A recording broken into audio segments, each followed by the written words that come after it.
Here's the famous high-security area. Warden Mackenzie, at your service, sir. Good morning, Warden. I have a pass which allows me to speak with prisoner Hunts. Very well. It is the cell at the end to your left. I'd advise you to walk in the middle of the corridor.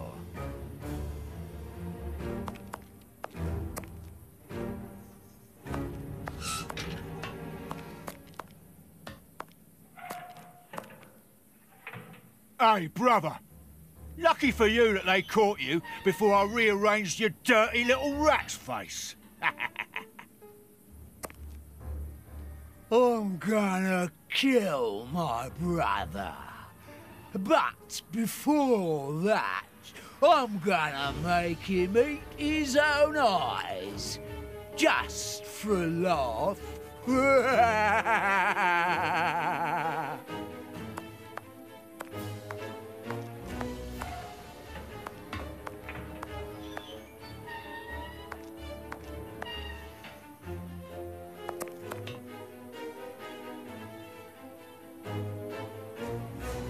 Hans Schielman, I require some information from you.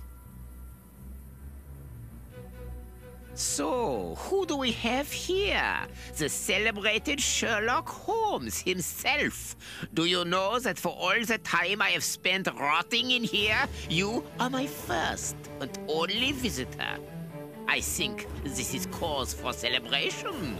A confrontation between two geniuses, two extraordinary minds. I am afraid that you are not quite as great a chemist as you believe you are, Mr. Schielman. I will not say that you never were. No, it was certainly true once. But you see, while you are whiling away your days in here, it appears that someone on the outside is at the point of surpassing you, if that is not already the case. Yes, I heard about that. A chemical poison that eats away at the flesh and provokes hysteria. I recognize talent when I see it, but it's only a matter of time before I win back my laurels, believe me. What can you tell me?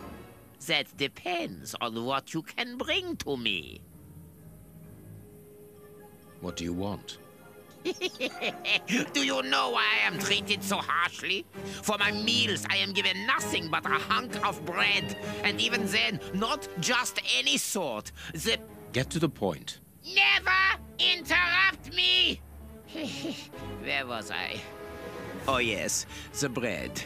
Did you know that with a little rye yeast, a pinch of moss, certain cockroach secretions, just enough light and damp, with a few other ingredients that I will keep quiet about, I succeeded in poisoning half the staff here. Unfortunately, a little something was omitted, which would have made the results fatal. Instead, it merely caused acute attacks of stress and powerful hallucinations. Even so, I got a great laugh out of watching them cry like babies when they saw their most primitive fears materializing before them. You are a monster, Mr. Schielman. Thank you. It wasn't a compliment. But of course it was! You others, you ordinary, narrow-minded people, you are afraid of anything that you cannot comprehend. You call me a monster because what you find impossible to face is just the slightest fraction of my genius. If by monster you mean someone who is nothing like you, then it is a compliment. What do you need? Very little. Just something to write with. You see, my brain races like an engine with too many thoughts. I see them crackle and explode into thousands of formulae right in front of me. What a torture not to be able to write them down. What a hell to see them vanish just as quickly as they appear to me. Just bring me something that I can write with. That's all. That seems an easy enough request to fulfill. But listen, I don't want vulgar ink fell and the pigeon's feather. No, I need material fit for my talent. I want my ink pen. Bring it to me, and I will be happy to pass on to you a little of my knowledge of modern chemistry. Where is it? It was confiscated upon my arrival here. I suppose it might be in my locker, in the locker room. Leave me now, and don't come back without my ink pen. See you soon, Mr. Holmes.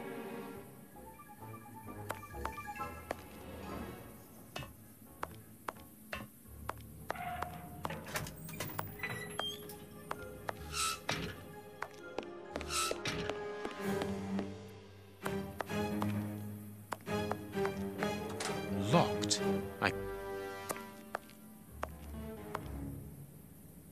Locked. Locked.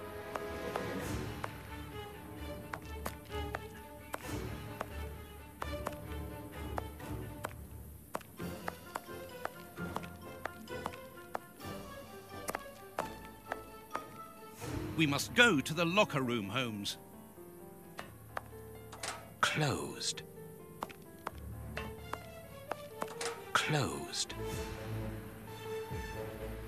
Closed. Closed.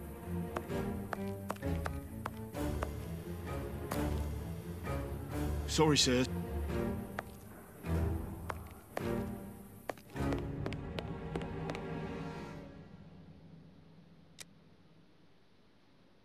Can you tell me where I might find the locker room? In the corridor that leads to the director's office. That's where the prisoners' civilian stuff is held. But seeing the length of their sentences, they've little chance of ever getting it back.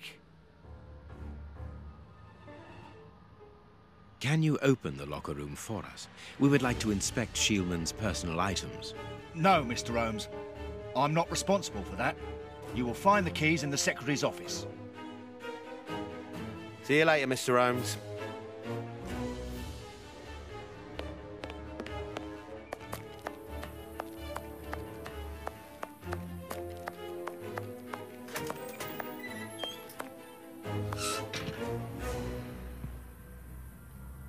Miss, may we borrow the keys to the locker room? You will need authorization from the director to open that door. If you wait a moment, then I will inform him. We will wait, thank you.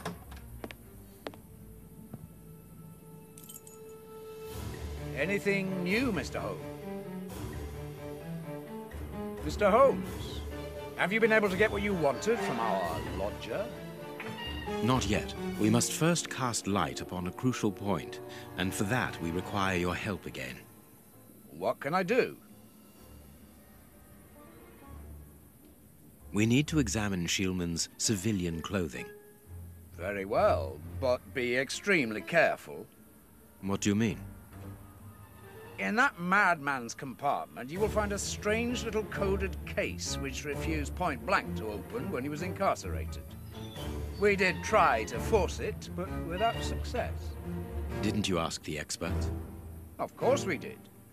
Experts from Scotland Yard came to examine it, but they came to the conclusion that it was better that the case remained shut than tamper with it too much.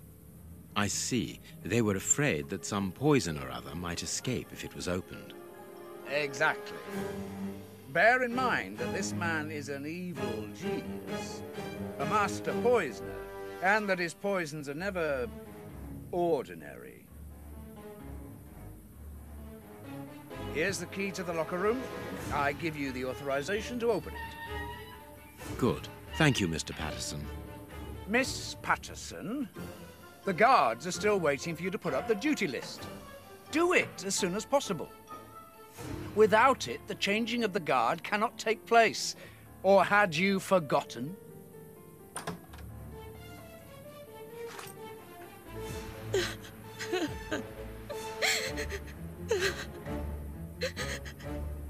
Dry your tears, miss. I'm certain that your father didn't mean to hurt you. Mr. Watson, I can't put up the duty list. And when he finds out, he'll be furious. Why can't you? It's in my locker, in the cloakroom, and I've lost the key. Your aunt. Say no more, Holmes. As you keep repeating, time is against us. Let's go and look at the things in the rat killer's locker.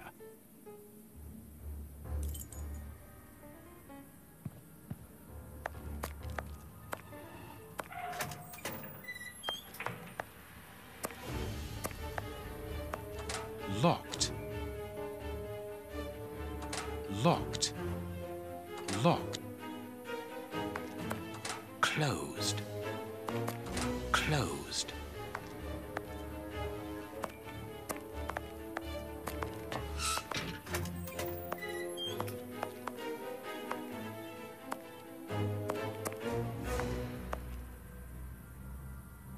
Here is the locker of our friend, Hans, the mad scientist.